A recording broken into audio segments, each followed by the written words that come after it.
So, mag-start tayo dito. So, pagpasok mo rito, unang matatakbuhan ay stomach. So, pinabulo siya ng cardia, fundus, and pylorus. Okay.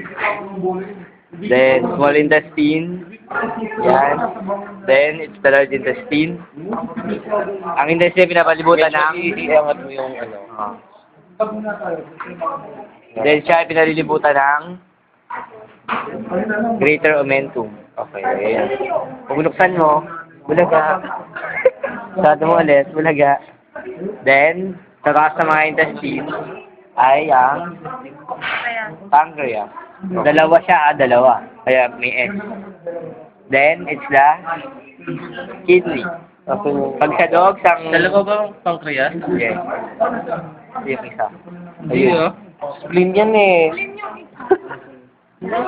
Alam ko dalawa pancreas. Isa lang ba? Wala pa sa kabila to? Tingnan nyo na. Kasi yung spleen. Kasi may duodenum lang to eh. Yung pancreas. So kasi yung pancreas, hindi yung duodenum. Wala dito, hanggang dito. Okay. Then, ito yung spleen. Okay. Yun lang. May mga perpetual tsaka large. After itong mismo na to, Putulin nyo na lang dito. Tapos, stretch lang yun.